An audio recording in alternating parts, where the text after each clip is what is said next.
Welcome back, party people. You are listening to Crossplay, our video game podcast here at the Whatnauts.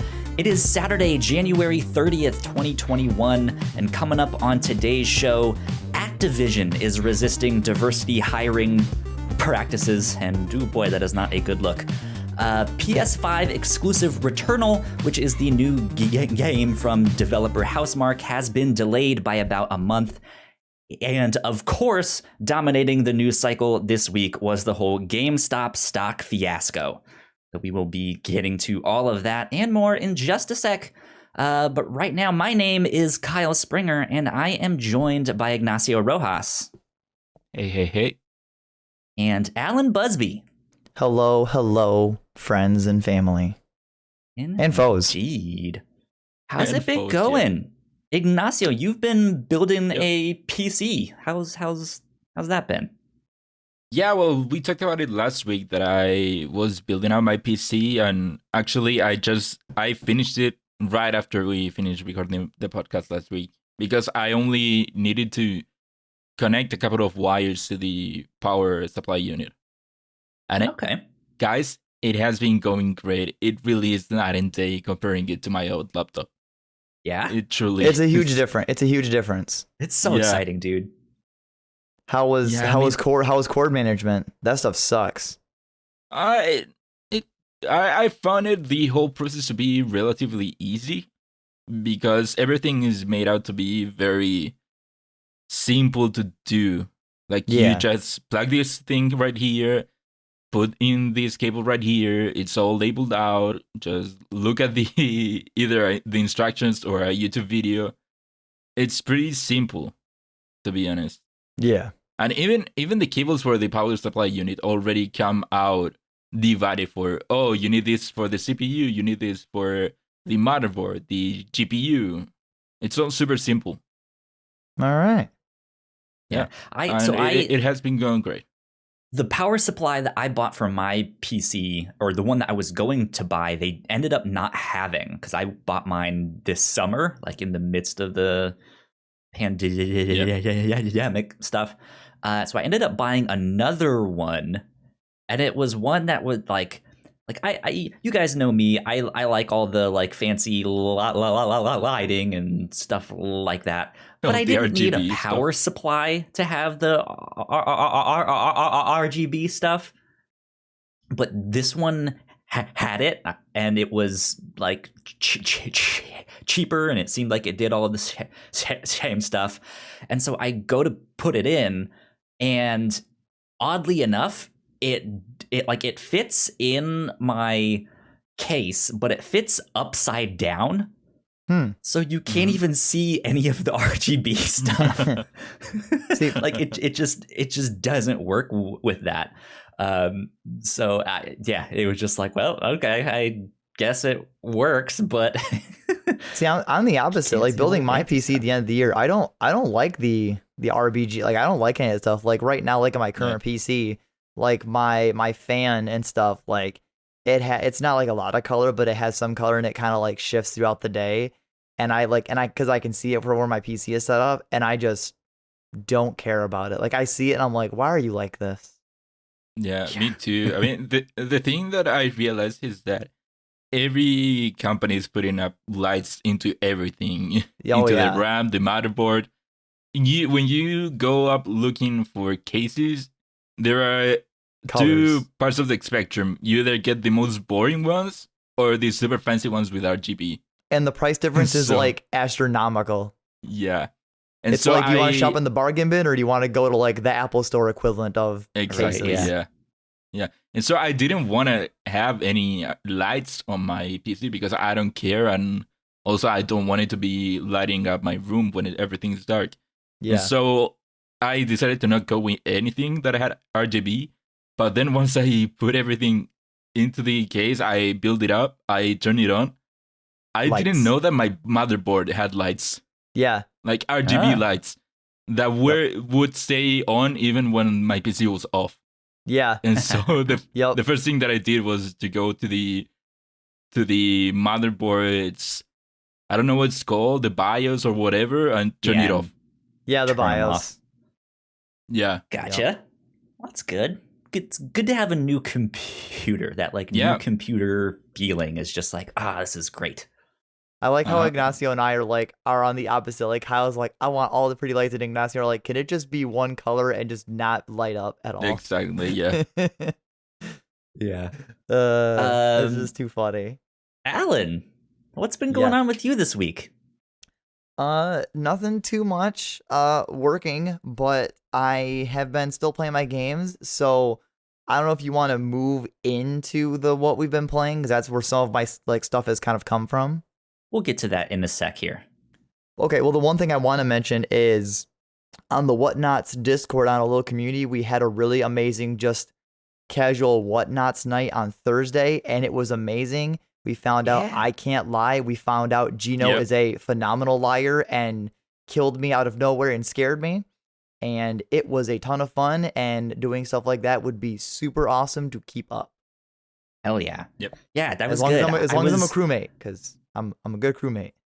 I do my task. I was supposed to be there with you guys, but work got really busy for me, so I missed it. But I got to see you guys like all in there on the voice chat thing, and I was just like, yes, this is great. Look at them having fun, playing Among Us and killing each other. It's great.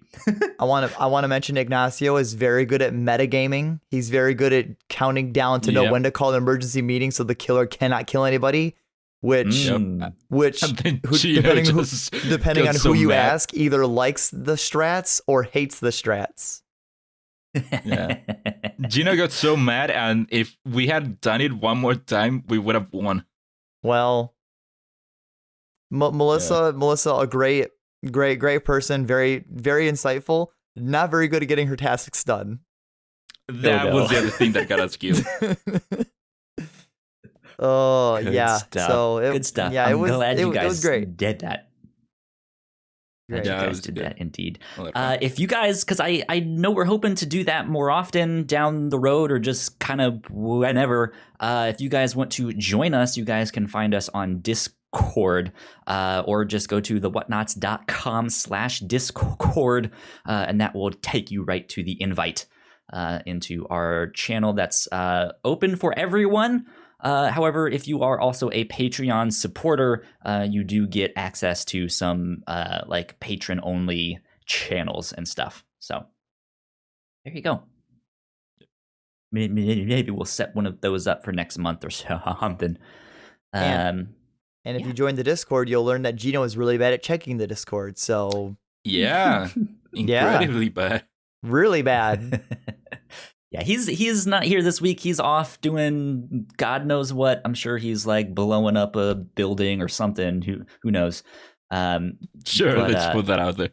Yeah, just Gino is like manipulating the stock market right now. He's out there. No, Gino is murdering people for sure in Hitman 3.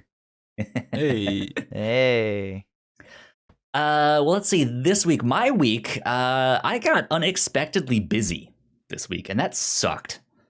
Which is why I was not at the game night thing. But yeah, work like the semester just started at school, so work picked up where I was at, and that was not fun. So I didn't really get to do a whole lot of stuff.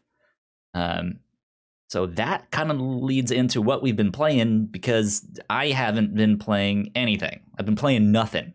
I was too busy. Life is too hard. Woe is me, and my gamer card has been revoked. So does this mean you should change your name on Twitter for the week to just like, because you're still at Kyle Springer? Should you just change your screen name to just Fake Kyle Gamer? Or Yo Kyle maybe. Springer? Just change your name to Fake Gamer for the week. Yeah, Kyle, the Fake Gamer Springer. Yep. Oh, yes. Yes. Indeed. Yeah, so I unfortunately did not get to play anything this week, but I want to know what you guys have been playing. Ignacio, do you want to go first? Yeah, I can take it up first. Okay. I still have Hitman to finish. I didn't play it this week much because, one, I'm currently not with a setup where I can access a 4K TV, and I got to a point where I felt kind of like Like I should wait until I get the 4K TV back because I know the upcoming level is gonna make heavy use of lights and colors and all that stuff. Yeah. I'm sure I'll go back to it before that, but I don't know. I didn't play Hitman 3 much. What I did play was Resident Evil 7. Nice. I actually finished it 2 nights ago, and actually I finished the Not a Hero DLC last night. Is that the one where you? Which one's that one again? You play as Chris Redfield. Okay, yeah, that right after the events of 7. Okay, all right. I didn't play the Naughty Heroes DLC, so I'm curious your thoughts on that. Well, we can start with the normal Heroes DLC. Not a Hero DLC. It is a fun hour. It's just an hour long. It's not that much. It doesn't do that much other than what it was done with 7. Mm-hmm. Well, let's kind of say about it. It's you are confined to a smaller area, and because of that, you're much more than before going back and forth between areas, trying to find kind of like a Metroidvania. You cannot progress to this one part unless you have this one respirator that won't break, or you have the night vision goggles. Again, for an hour, it was fine. It was entertaining. It was also entertaining to see, because the thing with Resident Evil 7 is that it doesn't really tie up much into the larger Resident Evil story. Yeah. In fact, I think that the game would have been so much better if we hadn't known that it was a Resident Evil game. Yeah, 7 is definitely very isolated from everything before it. Yeah. Because you don't get the connection to Resident Evil until the last few moments of the game, where you see the Umbrella Corporation getting in and Chris Redfield helping you out. Yeah, that's finish off the thing.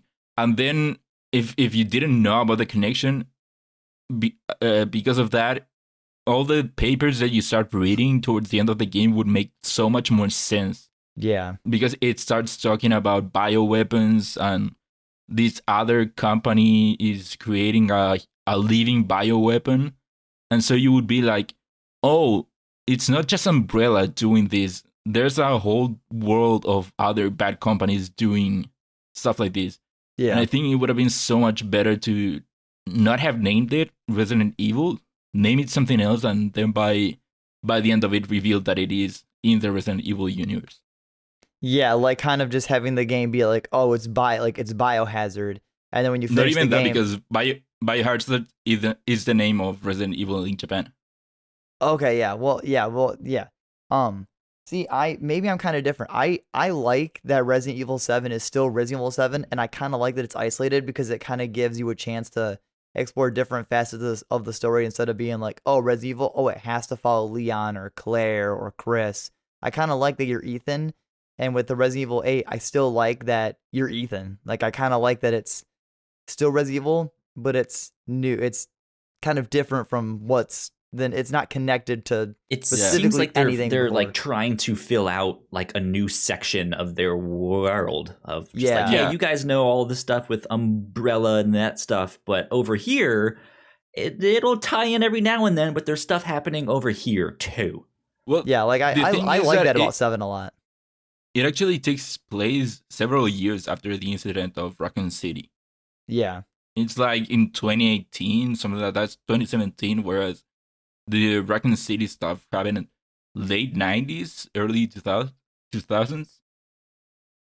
And so for sure it is still a Resident Evil game at its core. It really, after playing 1, 2 remake and 3 remake, you can see a lot of things that were taken from those games and implemented into this one. Oh yeah. As homages or just kind of like throwbacks to that. But I think that it would have been so much cooler because the game is in several ways too similar to the other games, but in other ways different to the other games. I think it would have been so cool, kind of like with PT, how at the end when it was revealed that it was Silent Hills, I think that you could have had that same type of reveal with this game. Yeah, but you still gotta And have then- Resident Evil be the title because that's the brand recognition that makes people like want to buy Yeah. it though. Like, Yeah. But have to then have it in there. with Kind of what they did with the reveal trailer, though, right? If I'm not mistaken, like they were showing off this like first person yeah. horror thing, and Yeah. no one really knew Yeah. what it was, and then at the end it was like, oh shit, Resident Evil. well, it did the Yeah, same thing. and With, so it they did the could have same thing done with that with the Village, where game. Village popped up and then it lit up with the 8 and then Resident Evil. yeah. Right? Yeah. Yeah. I don't And know. then the not a hero Interesting. part kind of like catches you up as to what has Chris been doing.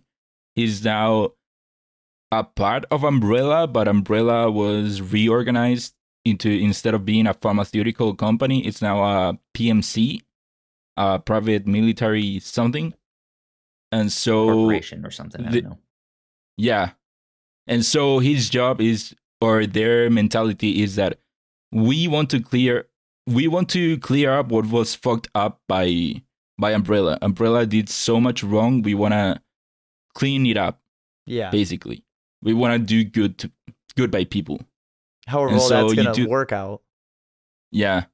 And so Umbrella. you catch up with Chris, you see how he's taking it up, being a part of Umbrella and having to be like kind of buddies with corporates at the company that he knows screwed up so much. Yeah. So it is a fun 1 hour experience. All right. But overall, you like did Resident Evil 7 like Yeah. did that one got you more excited to play 8 when it comes out later this year? I was already gonna play 8. I played, like I said, I played Resident Evil 1, 2 remake and 3 remake. Yeah. I was already hooked in with the Resident Evil games. I Yeah. knew that 7 was gonna be up there Yeah. with the other games. We're Have you like tried out like, the we're- demo yet? yeah. No, I was gonna wait until I finished everything with 7. I still Okay. have one more piece of DLC left with 7, Okay. Yeah. and so after that I'll try out the demo. Nice. Cool. I think you'll Fair like enough. it. The demo's really short, so it won't take you long. Mhm. But nice. I'm glad you like Resident Evil 7. I really like Resident Evil 7, especially coming Yeah. off playing the games and like playing 6 and how bad 6 was. 7 was such a breath of fresh air. Yeah, I'm not gonna touch 4, 5, and 6 anytime Oh. soon unless they Oh. remake them. Oh, Resident Evil 4 is still a classic. I don't know. I played a bit of No, 5 I the beginning, and know. I hated the controls. I know. It's different. I hated the controls, But and so I'm not gonna go back to 4, knowing that I won't like the controls. well, besides Resident Evil though, Ignacio, what else did you play? You played one other game that I've never heard of. I played a game called Cyber Shadow that came out this week, Ooh. which I had until last week. I had no idea of it, to be honest. So what Yeah, I Cyber don't think Shadow I've is heard of this one. Cyber Shadow is, think of Ninja Gaiden for the NES, but made now kind of like in a futuristic not post-apocalyptic, but like robot uprising. Think of Mega Man, but a darker story, but you're a ninja. And so it is basically a similar gameplay side to Ninja Gaiden, which is pure action. You are a ninja. You slash your enemies. There's some light platforming. You go through levels. You go up to the boss. You fight the boss and keep progressing. You get some new abilities throughout the way. But overall, the main hook of it would be the gameplay of it. Yeah, Because I'm looking at it a is a trailer for challenging it. Yeah, it's very gameplay oriented.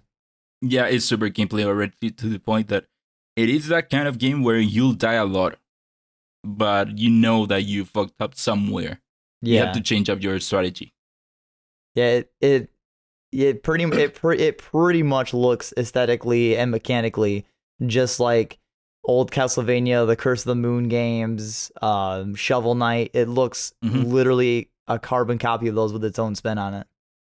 Yeah, Like a cyberpunk spin. It's made by Pretty Yacht much. Club Games. it's published by Depth Club. Yeah. They This didn't looks make good it. though. This looks fun. Yeah, it is a lot of fun, and actually, it is free right now with Game Pass. So if you want to check it out, you can use Game Pass for it. I'm playing on on my Switch because that's what I feel is the best way to play it. Yeah. But if you want to try it out, you can play it on Game Pass. It is Yeah, a lot of fun. There you go. Other than that, I yeah, the have game's much only more it's to only say about $20 too. So without Game Pass, it's only $20, which is still Yeah. pretty cheap considering it will be a very gameplay game that you can learn and get good at. Yep. Yeah. Nice. So yeah, I like that. Looks good. It is good. That's all I had to say about it. There's not much more to say. to be Not honest. much else. No. Fair Well, enough. Kyle played nothing because he's now an official Fate gamer now. Fake gamer. Hey. But Well, you, Alan. I actually want to start this out by actually admitting that Ignacio was right. I want to try to start that wait. hashtag on Twitter. Yeah, let me Mm. read to you the tweet that you Yeah. sent out. Oh the no, other read day. it. Read it. Yeah. At Ignacio Rojas B. Yakuza 0 Chapter 4 was amazing. Holy cow, the story got intense and I can't wait to play more. Yep. Exclamation mark. Hashtag Ignacio was right. Hashtag Ignacio was right. Yeah. So going back to streaming Yakuza 0 on Friday, or even on Wednesday too, but mainly on Friday. Friday I finished. I didn't even boot up chapter 5 yet. I just did. I finished chapter 4, saved my game, and I stopped because I was like, I don't even want to see cutscenes to save and stop. I'm just gonna stop here. Chapter 4 of Yakuza 0 was taking so many turns that I did not expect the running around beating up people and Majima's story in Yakuza 0. I did not expect all of that stuff to all of a sudden happen so rapidly at the end of the game, especially in that same section of chapter 4 of Yakuza 0 if you've played it. And Ignacio, you know what I'm talking about. You get what I would call it the meme style. You get breaker style where you get to breakdance fight. Yeah. And I was like, this is such a stupid meme style. I'm not going to use this. Turns out that style, hella good. Hella good. Yeah, well, the thing with these styles is that they are for different fighting instances. For example, the one that you said is more for crowd control. Yep. Whereas this lager one is also half crowd control, half you want something strong. And then the middle one is just for You're all one-on-one. Yeah, and all around. Okay. But like regarding the styles though, like chapter 4 ends with kind of like a lot of group fighting where there's a lot of enemies you have to kind of fight against and around. And the breaker style, I'm so glad I dumped like the 4 million yen into upgrading the damage of that style because that style saved my life. And dude, like at the end of my stream on Friday, when it was just me chatting in general, I legit like sat there on stream for maybe like 15 minutes trying to just and without even giving anything away, I tried to theorize somehow, some way, how is Majima and Kiryu gonna collide? How is this gonna work? What's gonna happen to Majima? Like what is literally going to happen? And I cannot wait for Monday to play more on stream because I'm so excited to see what happens next. There you go. Like, And where can they find you on I'm so stream? invested in this story, in specifically Majima. Like, I literally want to know what happens next. And where can they find you on stream? Yeah, you can find me at twitch.tv/AzurePKK. That's AZURE and then capital PKK.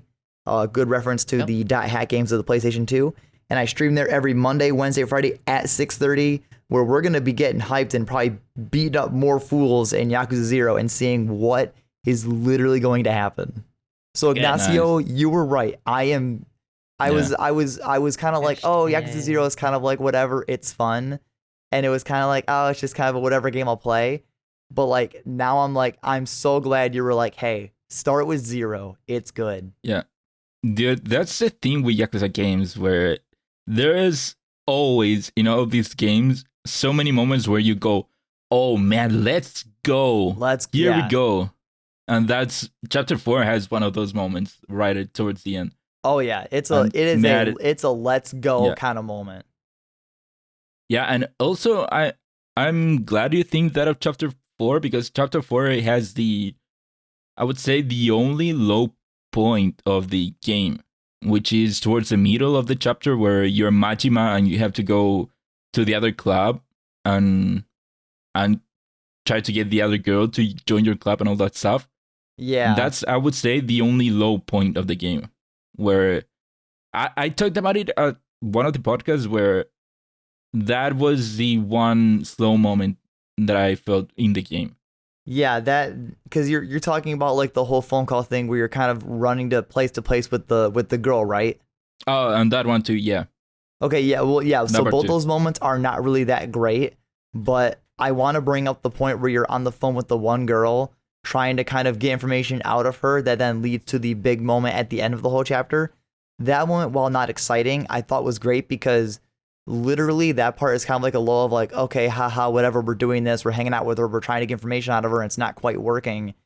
And it's a really great calm before the storm because for how kind of that section lulls you into the this could be boring moment of the game, it blindsides you with literally like things like the game goes from like a 3 to like a 10, and it just keeps going and going, and you literally don't know what's gonna happen, and it doesn't let up, and you're like, oh my god, what, I need to keep going.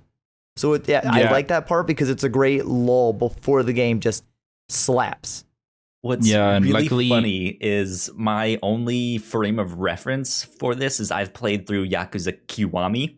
Yeah. And there's a similar sequence in that where you're befriending this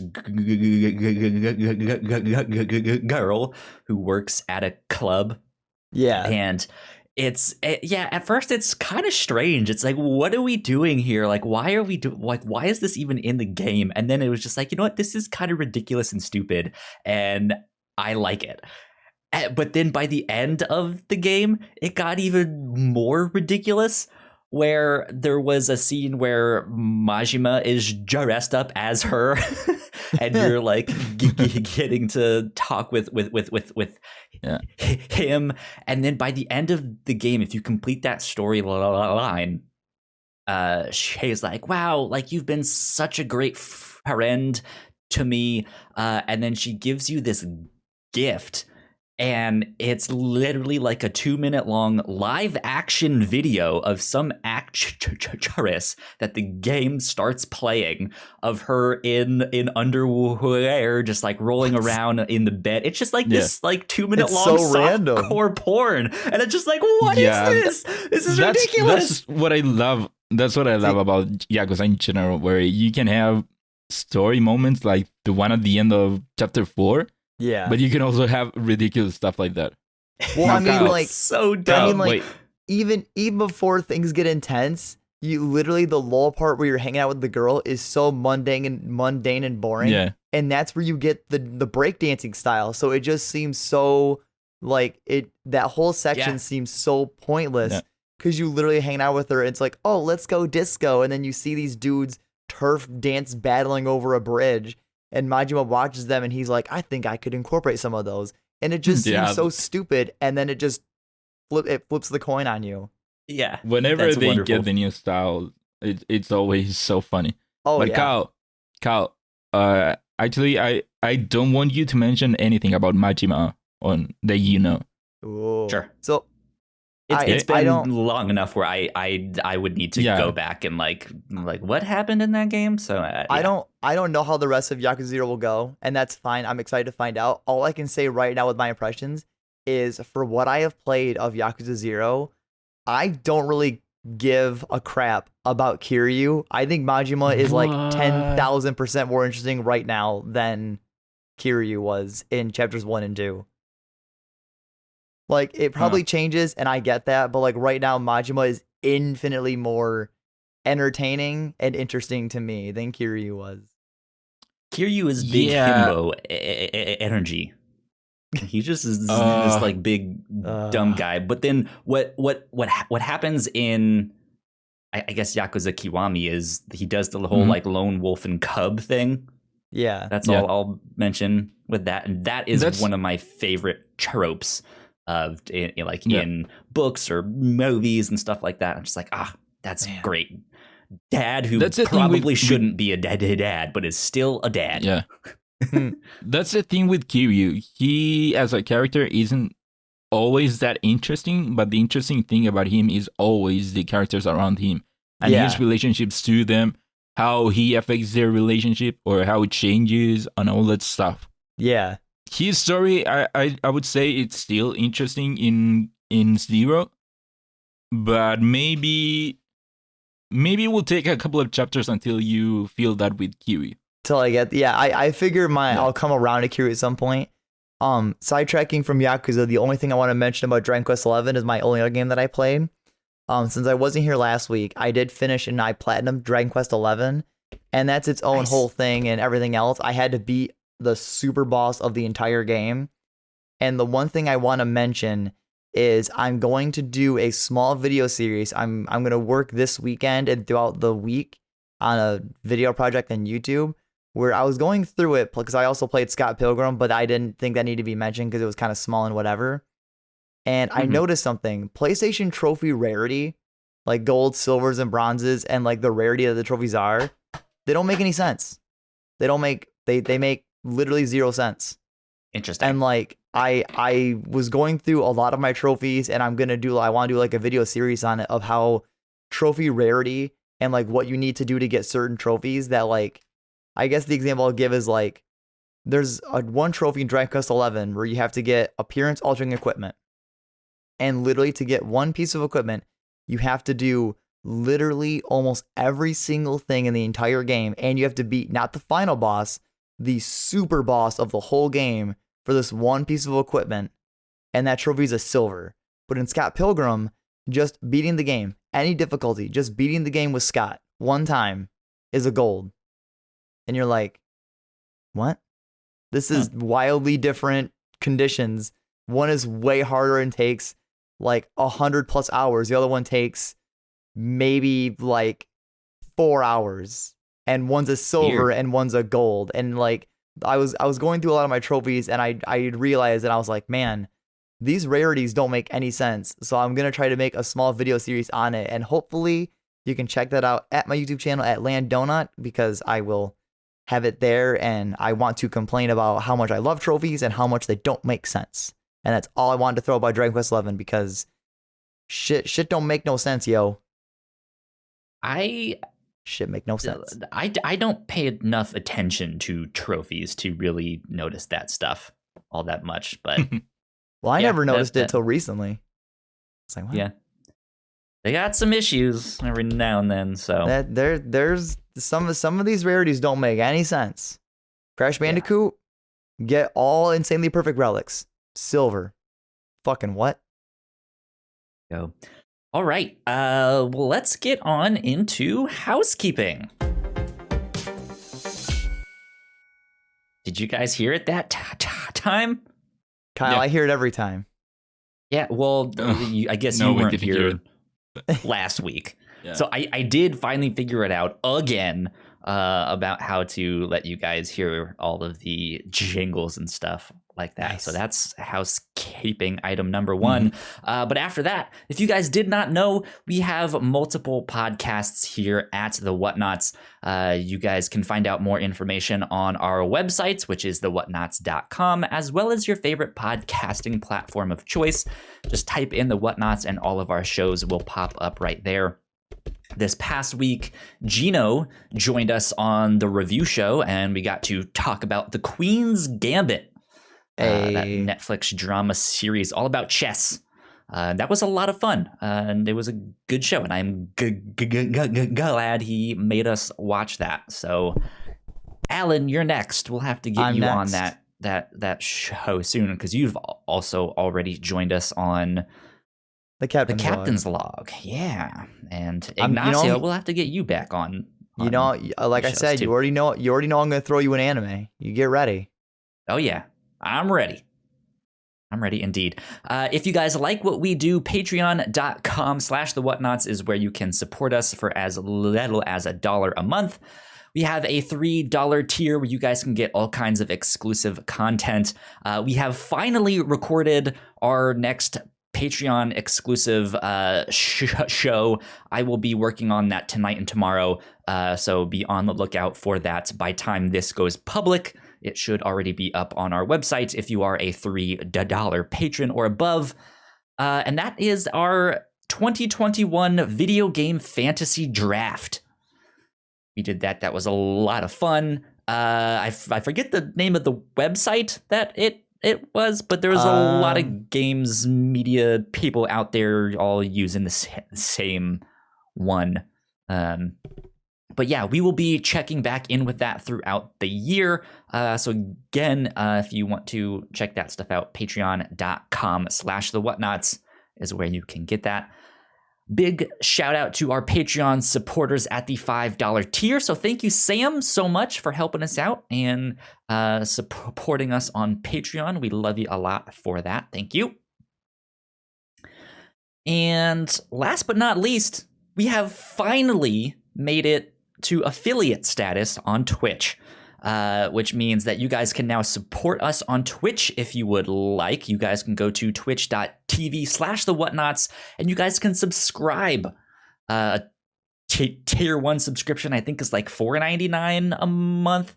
However, if you have Amazon Prime, you also have a free Twitch Prime subscription that you can give out as long as your accounts are linked, which is pretty simple to do so. But once you have that all set up, you guys can support us for free on that, and we get some money off of that stuff. So there you go. Exciting things. Also be on the lookout for Wednesday, Whatnauts Wednesdays. Each Wednesday night, we are streaming on our Whatnauts Twitch channel. I'm not sure who will be up there this week, but I think it'll be a lot of fun. We're hoping to get that looking a little bit better in the coming weeks here, but it's been fun. Gino and I played through Donut County this past week. So there you go. The Whatnauts stealing my Wednesday night when I pitched the idea. Don't forget. You pitched what idea? When you were like, we should do the Whatnauts streams, like when should we do that? And I was like, hey, like I could do it Wednesdays, that's my stream day. And we were like, yeah, Wednesdays, and then took the Wednesday slot. Yeah, that's because I was like, Whatnauts Wednesdays. That's what I want to do. That's my vision every Wednesday night. And we did it. So it's good. It's fun. We will be kind of rotating who's hosting that and stuff like that. So one of us will be hosting it, at least sometimes two of us. But be on the lookout for all of that. Exciting stuff. But that about wraps us up for housekeeping. So let's get on to the news of the week.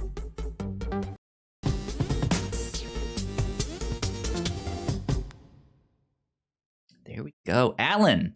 Yeah. You are handling most of the news for us this week. Take it away, my friend. Yeah, so our first news story of the week is Activision is resisting diversity hiring push by America's unions. This was by Laura, I'm bad at names, Laura Kaori,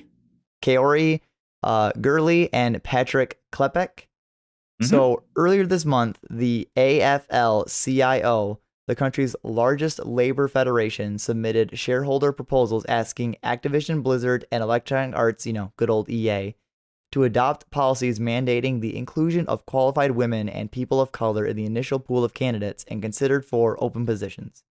According to letters sent to the Securities and Exchange Commissions, the SEC, that were obtained by Motherboard, Activision has taken steps to exempt itself from AFL's diversity proposal. In the letter dated January 19th, attorneys requested that SEC exempt the company from addressing the diversity hiring proposal at its 2021 shareholder meeting on the basis that it did not fall within the guidance for SEC's guidance for shareholder proposals, which excludes topics that deal with matters relating to the company's ordinary business operations. Wow, that is a mouthful of a news story. A lot of jargon. Yeah. A lot of words. We got one more important quote there with that. So to end that, according to Activision's attorney, quote, implementing a policy that would extend such an approach to all hiring decisions amounts to an unworkable encroachment on the company's ability to run its business and compete for a talent in a highly competitive, fast-moving market, end quote. What a load of horse shit. A lot of stuff happened with all of that. This can be read in two ways. One, it could be that Activision doesn't want to implement any measure as to diversity and all that. The other way you can read it is what they said to the SEC is that the SEC cannot make them do something like that. That the SEC is overstepping. Yeah, sure. I see what you're getting at there. I think if that was all right. So yeah, you're right. We don't know exactly what's going to happen at the end of the day with all of this stuff.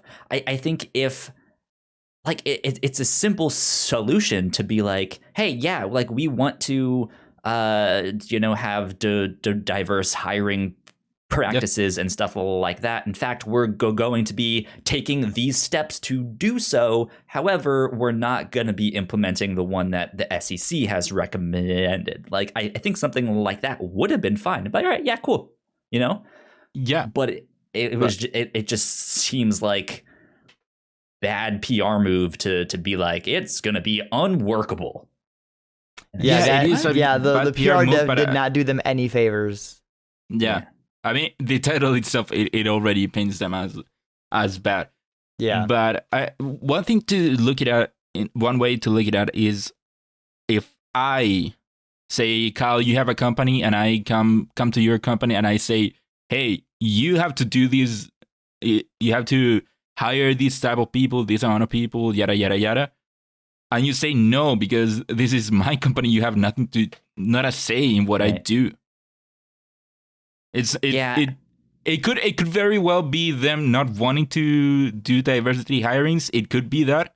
I'm not saying it's not, but it can also be the fact that they, and as a company, which I get, they do not want an external entity overstepping into their business and telling them how to run their business when they have no authority in doing that.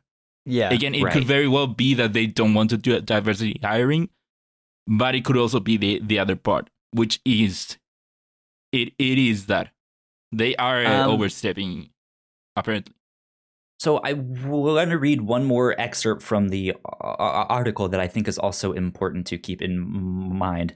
And it says, while such a rule does not dictate who can be hired, it does widen the pool of candidates considered for open job positions and has been widely adopted by employers in the United States. So, yeah, again, we don't know what's going to happen at the end of the day with this, but it's not the SEC being like, hey, you need to meet a quota or you have to hire these people. It's just saying like, hey, you need to at least be interviewing or considering a more diverse group of people. Yeah. So now, if say at the end of the year or in a year it comes out that Activision hasn't done any of that, then they should be getting the people's I don't know, hate. What's a better word than that? But I think that then they should get the bad attention of people. Right. Yeah. But again, as a company, I'm talking about how a company would see this. I think that a company has to do something like this, where if it is overstepping, they have to come out and say they are overstepping. Yeah. Yeah. Sure. From what I understand of a company, they have to do that.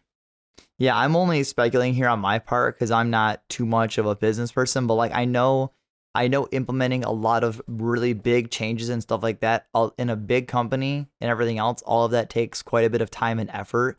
It can't just flip all of a sudden. So I don't personally believe Activision is just straight up saying, no, we're not going to do this. But I agree that like they as a company, you would want somebody else to just walk in. I wouldn't want to go to work and have somebody show up to me and be like, hey, you know what? I'm going to tell you how to do your job. And it's like, okay, but I've already been doing this. Like, I already kind of know, like I can take your recommendations and kind of figure out our own policies and how our work environment goes and try to make changes, but that takes time. So I'm assuming that's what they're doing. At least that's what I would hope that they're doing. So by the end of the year or even later this year, you'd probably start seeing some changes. I don't think Activision was just like, you know what? We're not doing this, and that's final. This is never going to happen. Yeah. So Agreed. Again, it could very well be Activision doesn't want to do any of that. It could very well be that could still happen. But from a first instance, first look at it, it could also very well be the fact that they, as a company, feel that the SEC is overstepping, and if they do that, a company has to do something about that. Yeah. Yep.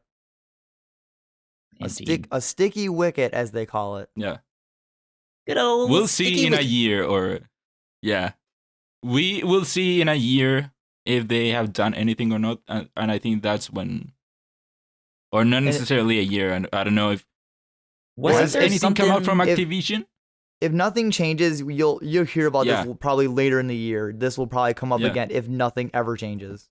Wasn't there something recently about Microsoft? That's what I was trying to think. and Oh. diversity something? Not that I know of. I I could don't have really. sworn there was I don't something follow that like Microsoft too much though. Sadly. again, like it was just something that like they said something that was like, ooh, not a good PR move to say that, Oh. or So, yeah, no. I don't remember exactly. Wasn't it someone compared something to slavery? Was it Microsoft? Maybe that's not ringing a bell, but maybe. Yeah. Oh well. Well, moving on. Yeah. We shall see what comes out of it. Yeah. So moving on. Ignacio. Yeah, I'll take over this one. Yeah, you do this one. So, yeah, if you've been looking at the news this week, I'm sure you have seen or at least heard about the whole GameStop situation and the whole GameStop GameStonk. stock situation. Stonks. And the whole GameStonk, that's another thing. That's another part of it, believe it or not. So, yeah. I think what we'll do here is that I'll try to explain it the best that I can, what the situation is. And so, first of all, you have to understand that we all know the old saying about buy low, sell high. That's the whole mantra about stock business and all that. But before you continue, I do also want to say that none of us are experts on the stock stuff. Yeah, so we're just trying to help explain, but are not going to go super in depth on all of this stuff. Yeah, we'll try to stick to the GameStop part of it. Again, we're not experts. I don't feel qualified to make a judgment as to whether certain companies did the right thing or the wrong thing, or if it was illegal or not. I'll just try to explain what happened. And so, like I said, the old saying is buy low, sell high. There's a different part of the stock market which goes in reverse. It's sell high, buy low. And so there is these people that what they do is that they borrow actions from a company and they sell them at, say, $10. But they know that the company will the value of that company will decrease over time. And so, say if I buy a stock for GameStop in this instance, I sell it for $10, and then I wait for it to go down to $7. I buy the stock again for $7. I would have made a $3. I would have made myself $3 through that whole transaction, and then I return the stock that I borrowed. That's the basic concept of this thing. And so there were several companies, stock market companies, that were betting against GameStop, that were doing this whole thing. A Reddit group took notice of it. And so they decided to, hey, let's all buy GameStop stock as a fuck you to these companies. Yeah. And so by doing that, instead of GameStop stock, instead of going down, it actually ended up going high. It started increasing, which, again, if the situation where I mentioned, the situation that I mentioned was betting on it doing bad, this is quite the opposite. It's doing great now. And so because of that, a lot of people that were betting against GameStop are losing a lot of money. And so that started, this whole Reddit group decided to buy a lot of stock of it. The price of GameStop stock ended up rising, and then it got a lot of attention, which again, that by itself made it go even higher. And by going higher, it gets more attention, and it gets higher, higher, and that's the whole situation that we are in now. GameStop stock is way too high right now. Yeah. It's ballooned and skyrocketed, and these hedge funds, but I don't even know exactly what they are. Yeah, they now have to like buy these, like they now potentially have to buy these stocks back, which would bankrupt them because they're much higher than they expected, and it's kind of wild to see because like this kind of stuff happens.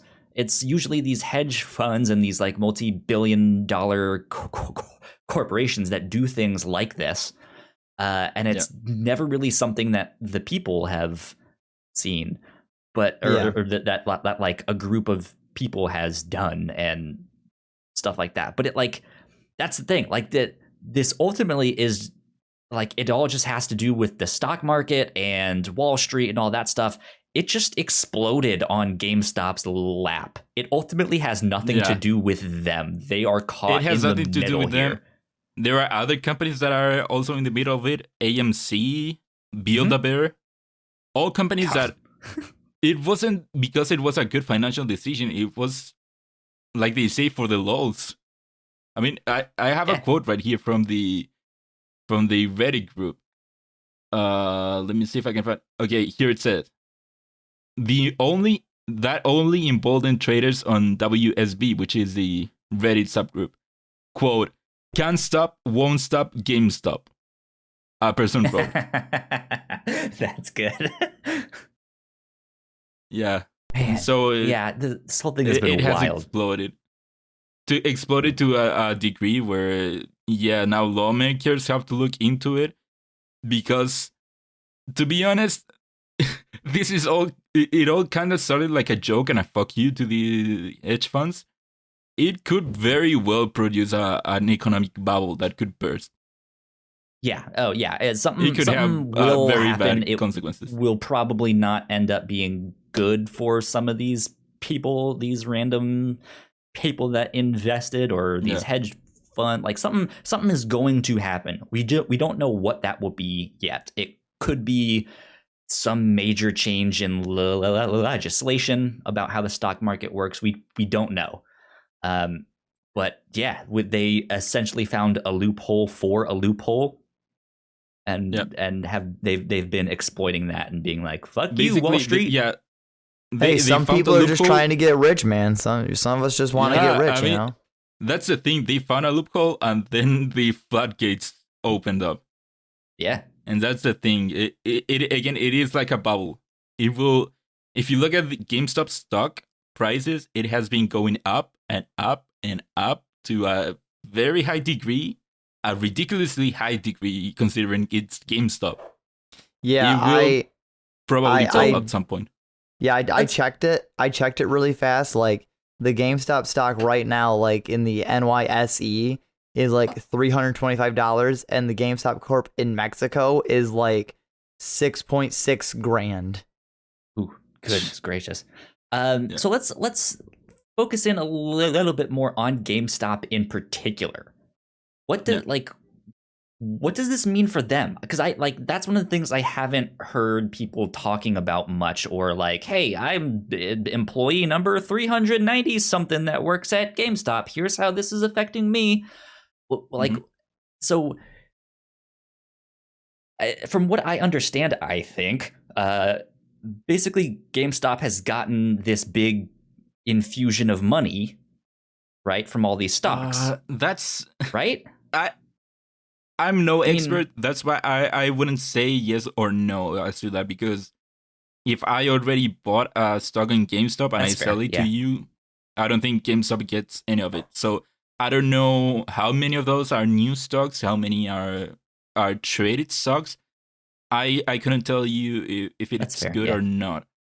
The thing is that I read somewhere from different analysts is that it will even itself out at some point. GameStop will not make this huge comeback. It will probably I don't at think some they will. point, sooner or later, it will go back to where it should be. Because the stock value of something is the apparent value of that company or a piece of that company. We all know that GameStop is not worth this much.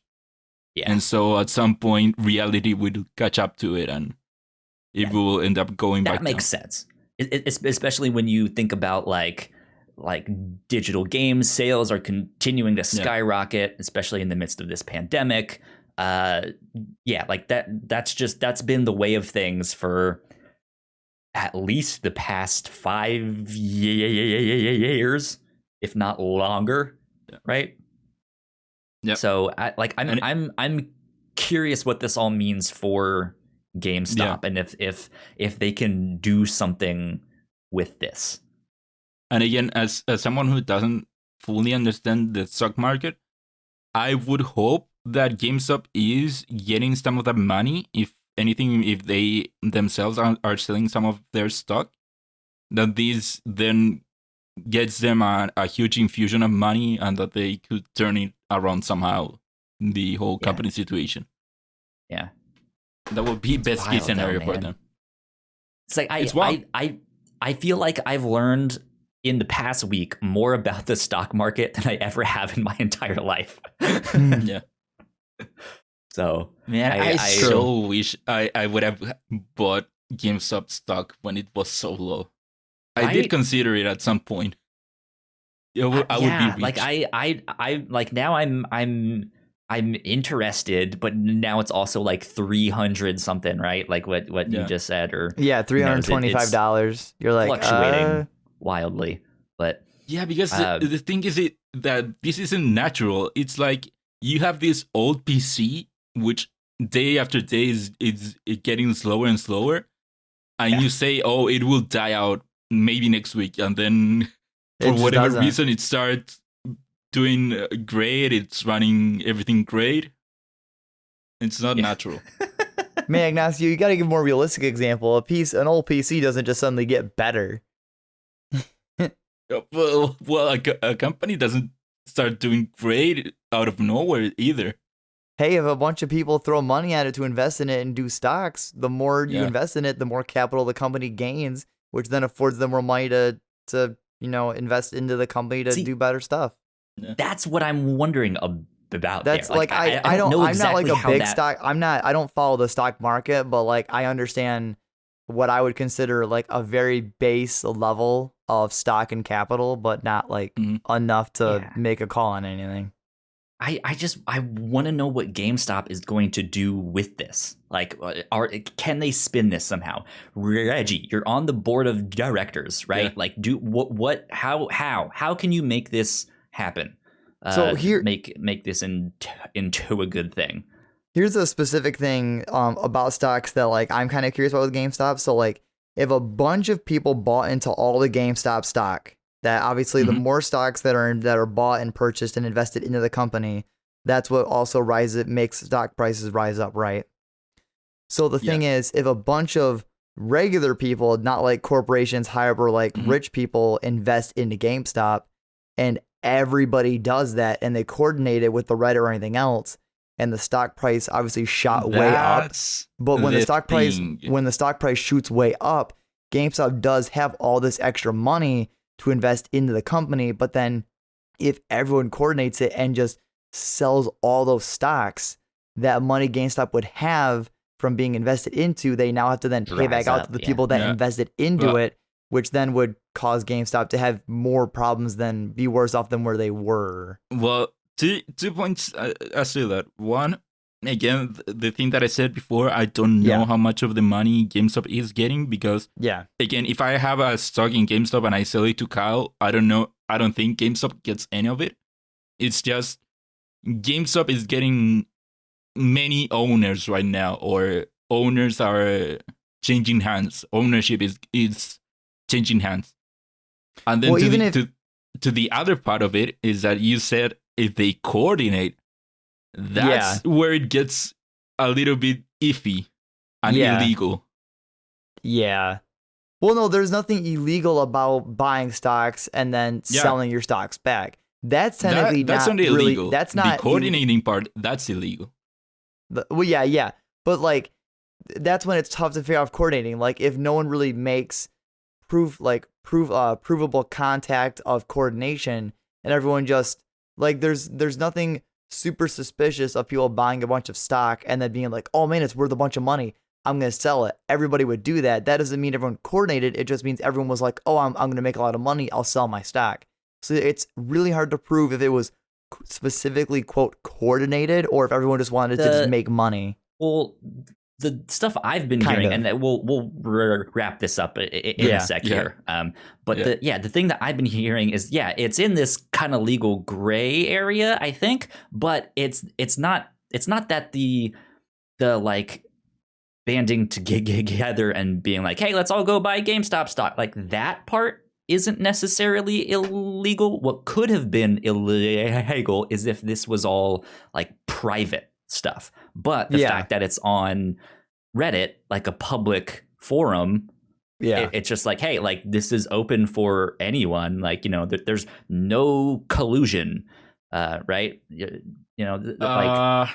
I don't know if even buying stocks isn't like buying a bunch of stocks. Like, that's not like you can do that. Like all of us could just go out and buy a crap ton of GameStop stock, and their stocks would go up a little bit in price if we bought a bunch. But there's nothing wrong with us doing that and then being like, ooh, it went up, let's sell it and make money.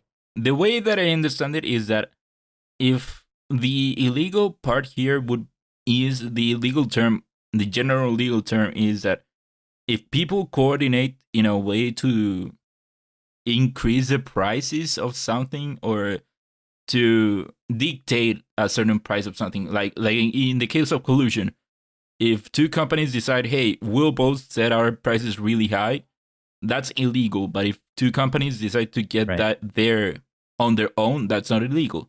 And so the thing here would be if someone came to Reddit and said, hey, everyone, let's all buy a bunch of GameStop stock, and that will, in order to make it rise in prices, that would be now illegal. Are you saying they came to Reddit, the company, and that Reddit no, the subreddit, or like on the public forum? Because I think that's the distinction that I'm hearing about on the fact that it was public. No, because I could very easily say in a public forum, hey, anyone who owns a store, let's all set our prices super high. Sure. The illegal thing isn't that it is public or private. It is that we all agree. Is the agreement to affect the natural flow of the economy, to put it in a certain way. Gotcha. Well, and so if everyone did it out of their, if everyone there saw the stock market and thought of, hey, maybe now is the best time to invest on GameStop, and that would then rise the prices, that would be one thing. But if I go to a subreddit and we all agree to buy GameStop stock in order to rise the prices, that will be illegal. But is that really any different from like gas companies or stores or places setting their prices, quote, competitively similar? Where like, if places could just not coordinate, why do places coordinate to set their prices almost the same to try to have like a cent edge? Like, if you weren't trying to coordinate to just have that slight difference in price to have a competitive consumer advantage, then... If there is a coordination to set prices, that's collusion. That's illegal. I mean, it's the economy. At the end of the day, isn't the economy already kind of illegal and fucked up anyways? At the end of the day, we're not experts on this stuff. Yeah. So let's leave it at that. We're just speculating now, so we should probably move on. Well, besides the stock market being shady AF, the DICE Awards had their nominees recently. This is by Stephanie Nunnally from VG247. It's kind of like more nominees and stuff. Like a lot of these are pretty similar. I don't want to go over all of these.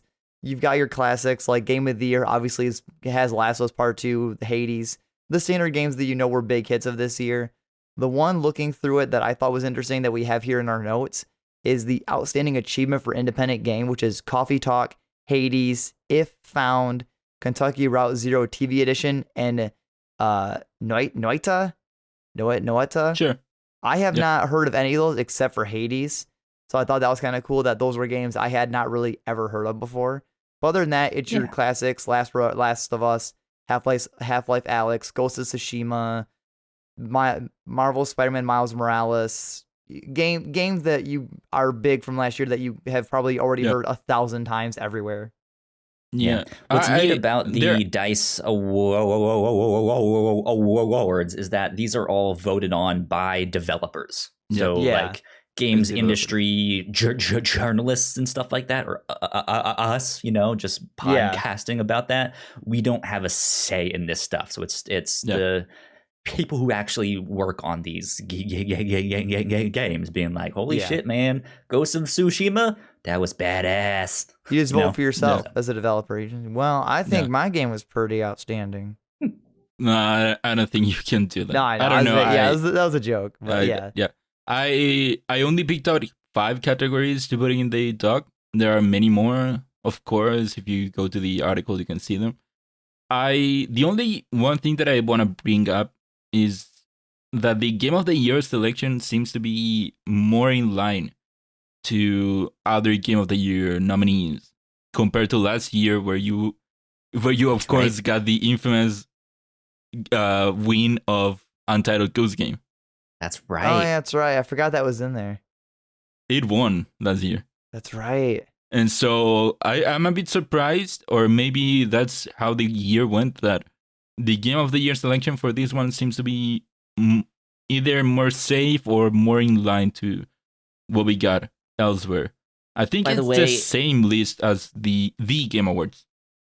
Ignacio, in Hitman, I think there's an Untitled Goose Game Easter egg in there in the third mission, the club. When you're outside, there's these like concrete barriers, and on the barrier is this like no goose sign. Did you happen to say that? I haven't gotten into there. I only beat the first 2. So I'll keep an eye on it. It's in there, and that was the thing. Like a lot of people were saying that Untitled Goose Game it's basically Hitman, but you're a goose. Sure. So, and it's more PG. Right, yeah. You don't kill people in I don't remember there being blood in Untitled Goose Game. Yeah. Some psychological damage, but a lot of psychological damage. Did that one poor boy that you trapped in the phone booth? Oh. Yeah. That's years of trauma right there. Are they doing any kind of like show for the DICE Awards? Because I don't know. I've not heard. Greg host that last year. Yeah, Greg Miller and Jessica Chopot have hosted it for the last couple of years. Greg said that he hasn't been approached. Okay, interesting. And so they might not be TBD. doing stuff, or maybe they will. But who knows? Yep. Interesting. Okay. All right. Here but that was really it for our big news stories. Stocks, Activision supposedly resisting change, and the DICE Game Awards was our news for the week. Let's get on to our new and notable section. I don't know why that just cut out, but it did. That ended abruptly. Yeah. Let's see if we can get that one more time. There we go. That one worked. And the audience will have no idea the first one didn't, because we'll cut that out. Well, we'll see. Maybe not. Maybe. New and notable. New and notable. Yeah. So, first thing in new and notable, Returnal has been delayed by about a month to April 30th.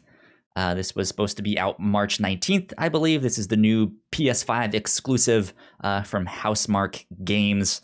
It's the one where it's like that weird like time loop thing. It looks like, I don't know. Yeah. You third-person shooter, like kind of roguelike time loop. Yeah, it's an interesting. It looks one. great. That's been delayed by about a month, so April 30th. Be on the lookout for Returnal. Next up, Balan Wonder World now has a demo available on PlayStation 4 and 5, as well as Xbox One, Xbox One X, the Xbox Series X, and Xbox Series S, as well as Switch and Steam. So if you guys are interested in that game, you guys can go play the demo right now. I will have to say, word on the street is the demo wasn't too hot. Really? I haven't played it yet. So, I don't know. That's just the like whispering that I've heard. You know, I'll have to try it this weekend. Yeah, could be good. Who knows? We'll see. Beyond that, Control, the complete edition, is out for PlayStation 5 as well as Xbox Series S and X on February 2nd. And I believe, really quick, I believe in just a sec. What was that? I was gonna say, I believe Control Ultimate Edition is also going to be a PlayStation Plus free game for February as well. Yes, we'll get around Ultimate Edition, to that in a sec here. Okay. So after that, the Neo collection, as well as Neo and Neo 2 Remastered, the complete editions, are coming out February 5th for PlayStation 5. So if you guys want some more Souls-like games, you guys can go check those out on your PlayStation 5 now. The next Avengers War Table is happening February 16th. I believe they are also releasing Hawkeye on this date. Is that correct? No. I don't think that they are releasing information about Hawkeye. They gave two pieces of information. One was that they were going to talk about the Hawkeye expansion. Okay. And the second piece was that they are going to talk about the PS5 and Series versions. Gotcha. That makes sense. I was like, I knew it had something to do with Hawkeye. I don't remember if it was like he's coming out then, or if they're just talking about him then, and what his gameplay will be like. But there you go. That's the next news for Marvel's Avengers game, which I still think is dead in the water, but that's just me. PlayStation Plus for February. Destruction All-Stars is coming out, as well as Control Ultimate Edition and Concrete Genie. That's a great lineup. Yeah. Now, I believe Destruction All-Stars is the PlayStation 5 plus one, exclusive, I believe. Yeah. And Control Ultimate Edition comes with the PS5 version of Control. Yeah, well, yeah, because it's the Ultimate Edition. So I'm excited. Concrete Genie, I hear, is an easy platinum, so picking that one up. That's where you're getting out of Concrete Genie. Not that a lot of people liked it. Yes. that was a PlayStation 4 exclusive, but it was one that just didn't really get on a lot of people's radar. Yeah.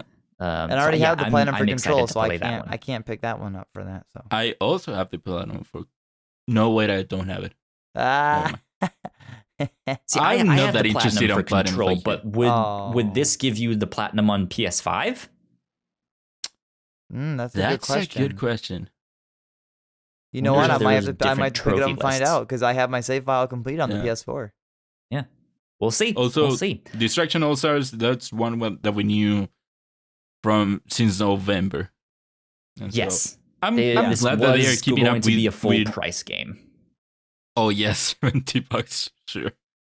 And but I'm glad that Sony seems to be sticking with one PS5 game a month. That's something I wasn't expecting. Or like every 2 months, right? Because they did every month. Last month was Man-Eater for PS5, I think.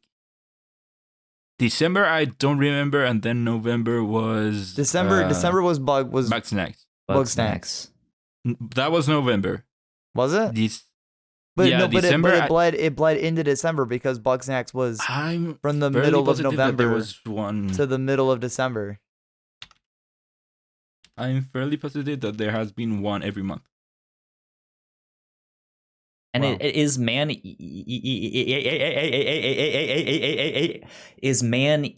is that the PlayStation 5 version of that game, or is it just... Oh, yeah, here it is. So November was, again, Bugsnax. December was Worms Rumble. Oh. Worms Rumble. Oh, okay. where you got the PS5 version with it. Kinda. And then forgettable. January was Maneater with its PS5 version. I don't know if it was also the PS4 version, but for sure at least the PS5 version. And then Destruction All Stars. There you go. Man, So no wonder there- no wonder December seemed forgettable. Ooh. Ooh. Yeah. Now, December to forget. Right? Like you hear those car Yeah. commercials of December to remember. No, this is But the again, I'm December to glad that they're forget. sticking with one PS5 game a month Yeah. at least. Because Nice. again, this month we're getting 2, technically. I'm excited for Destruction All Stars because that one I feel like is a bit of an unknown quantity, but it looks interesting. Like it looks like a Twisted Metal battle royale kind of thing. There's cars, but there's also people running around outside of cars, and I don't know. It looks interesting. So we'll have to see what that one's all about. Next up on our new and notable, we have the Games with Gold lineup for February. This includes Gears 5, which will be available the entire month from the 1st to the 28th, as well as Resident Evil, which is also available all month. We have Dandara Trials for Fear Edition, available from the 16th into March through the 15th.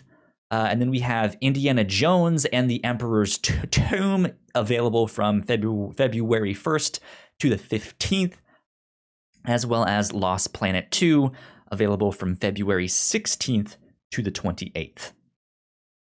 Interesting that There you we're go. getting Indiana Jones. Yeah, I thought the same thing. Like, they just announced a new Indiana Jones game. And we're now getting Indiana Jones on Games with Gold. Okay. Yeah. I'm not saying it is indicative of anything, but still worth a Yeah. Worth the, like, thumb and pointer finger scratching your chin. Like, interesting. I see. And then I heard an interesting thing about this game, Dandara. I was listening to Spawn on Me this past week. They were talking with, I believe it was Latinos in gaming. And they said this game is all about capoeira. And it's like a capoeira. Yeah. Capoeira. Capoeira. There you go. I should know how to pronounce it by now because I took a class in college on it. So that was a lot of fun. But yeah, check that one out too. So there you go. That's it for new and notable, though. Let's get on to what used to be our upper runners and what we are now calling our lightning round. I was expecting a lightning theme. Yeah, I was gonna say, like, if it's lightning round, you gotta make like a faster jingle sound, Yeah. like a thunder roar. Right. Sure, I'll take All this right, lightning round. Me or you, Ignacio?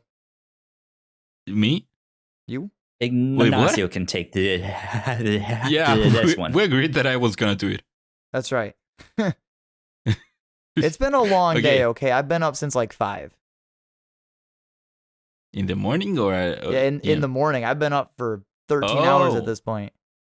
Damn. I know. Well, okay. First up, IO Interactive's James Bond won't be based on an actor. I think that's good. I personally like this last actor whose name I'm blinking up. But Daniel it's Craig. cool. Yep. Daniel Craig, yeah. I personally love Daniel Craig as James Bond. But I think it was to be expected. Lightning round. Speaking of which, Melissa and I just covered the Daniel Craig James Bond movies on the review show in preparation for No Time to Die, which maybe will be out sometime this year. I think it got delayed to October, so we'll see. Next up, Game Pass hits 18 million subscribers. Yeah. Cool. Jeez. That's a lot. It's 118 million. Yeah. I would expect more, to be honest. because of how good of a deal it is, but sure. Roger Craig Smith is done being Sonic the Hedgehog in what appears to be not a good breakup. Damn. Interesting. I still prefer Jason Griffith, but they're both great actors. I like Roger Craig Smith, although I don't think I have played or listened to his Sonic much. But yeah. I'm still more of a Jason Griffith kind of guy, but they're both good. I don't know who that is. It's the actor before Roger Craig Smith. Oh. From like the Adventure Halo Days Infinite team. Halo Infinite's team to provide monthly updates on development. Their first one focused on the weapons, vehicles, and more that you can interact with the game. Cool. Cyberpunk's first major patch introduced a game-breaking bug, but thankfully CDPR has already provided a workaround. Jesus Christ, what's up with Cyberpunk? No break, I know, right? No rest for the weary. Yeah. If it ain't broke, don't fix it. If it ain't fixed, then fix it. Scavenger Studios CEO has stepped down as creative director.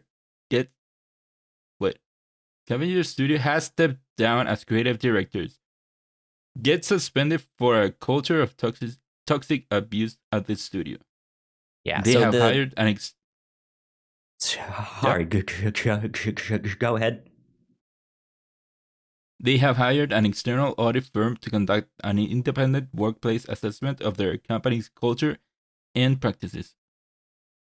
Yeah, so the CEO has stepped down as their creative director was accused of this stuff. They are working on the game Season, which was announced at the Game Awards in 2020, and it looked amazing. It looked great.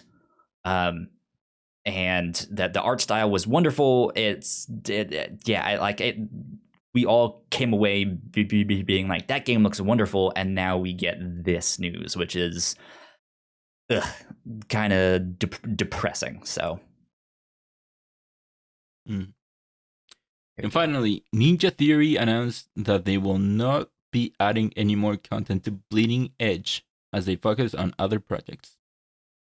Anyone remember Bleeding Edge? I never even heard of this. You've seen it. They announced it at E3 like 2 years ago, and then it came out, and it was just kind of like for a lot of people. It was a weird one for Ninja Theory because they had been working on this in like 2014, and then they pivoted to Hellblade, Senua's Sacrifice. And then they got bought up by Microsoft, and Microsoft was like, well, what else do you have? And they were like, this thing. And they were like, let's make it. And so they did. And not that, like, it. Some people liked it fine, but just, in a space where you need to compete with things like Apex and Warzone, it just, it didn't hit. So that's a little bit unfortunate. Yeah, a little bit unfortunate for them, but they are also working on a few other things. Hellblade 2, which I forget the naming convention with that exactly. Yeah, it's a sequel to it. I know they're working on. Yeah, and something else, some VR thing. I think or not. Maybe it wasn't VR, but something else that they had been like, we're also working on this thing, which is super vague. But oh well. Yeah, and that's it. There you go. The news story. Yep. That's it indeed. So what are you guys excited for this week? What's on your radar? What are you hoping to play or do next? Or are you hoping to hop back into Yakuza? What even comes out this week? Well, yeah, my plan is to play more. Maybe if you had paid attention to our new and notable section, you might know a few of the things that are coming out this week. None of those really got me excited, though. Oh, you can Platinum Concrete Genie. Yeah, but I'm like, that's like so far down the list of stuff I want to play. Like, that's like Concrete Genie is just like I'm gonna play you to platinum you. I have no real interest in you in general. I mean, My goal for this week is probably to play that Blam Wonderland demo. I believe actually There Yes you 9 go. comes That's out what you're February excited about. 2nd. So Yes 9 I believe comes out this week that I'm gonna pick up and maybe play. If not, I'm gonna be definitely, without a doubt, playing Yakuza 0. Cause damn, I need to know what happens next. Nice. Good stuff. Ignacio, what are you excited for this week? Nothing. Nothing. You guys are terrible. I'm being Hey, like, what are you excited about? Let's end on a happy note. And you guys are like, I don't even know what games came out this year. I'm not excited about positive stuff anything. to be excited about. Ignacio's pulling the negative one. Oh, I don't know if I'll play Contra Genie. Come on, guys, get excited about something. What are you excited to do this week? I'm excited to play Yes 9. Yes 9.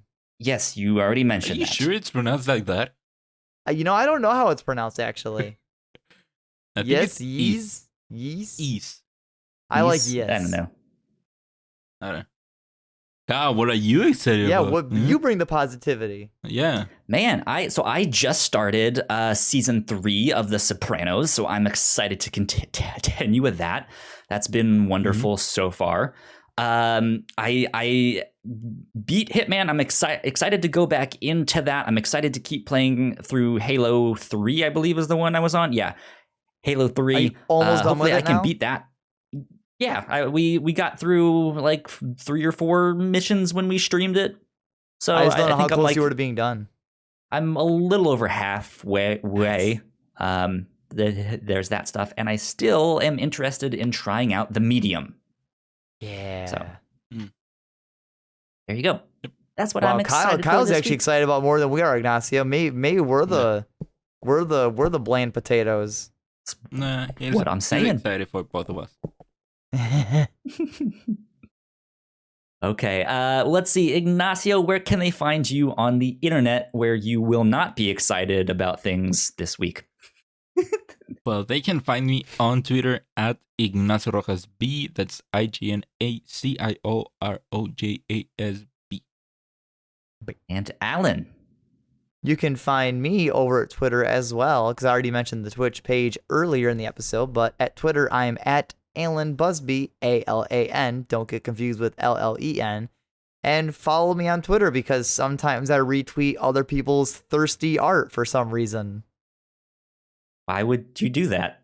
If you don't Because know sometimes the they reason look why you're really, doing that. sometimes they look really good, and it's like 6 a.m. and I'm not quite fully functioning mentally yet. So you retweet it.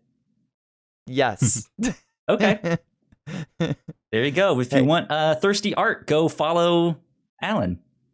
Sometimes There you it's a good pick me up, my friends. You don't know what you're missing. There you go. If you guys want to stay up to date with me, I'm at Yo Kyle Springer on Twitter and Instagram. If you guys want to stay up to date with our shows, you guys can follow us on Twitter at The Whatnauts. Go like, share, subscribe. You guys know the deal with that stuff. If you like what we do here, please go leave us a kind review if you have some nice words to say. That's what we're going to be pushing this year because it helps us spread the word, especially since we're small-time creators. So please go rate and review on whatever podcast app you use. That would be super helpful. That being said, one more plug for our Twitch channel. We just reached affiliates, so you guys can subscribe to us on Twitch now, which would help us out a lot. You guys can get like a little badge right next to your name that has our rocket ship on that. That's pretty neat. You guys can get the first badge if you're one of the first 10 people to subscribe. So that should be good and fun as well. But that's it. The O ding dang emote. Yeah, the O ding dang emote, which is a joke from Melissa. So there you go. That being said, we have some exciting stuff happening next weekend. I'm not going to say exactly what it is yet, just in case the things go horribly wrong, which hopefully they won't. But we do have some exciting stuff coming next weekend. So be on the lookout for that as well. But that's it. That wraps us up. We will see you all next week. Bye. Bye. Later.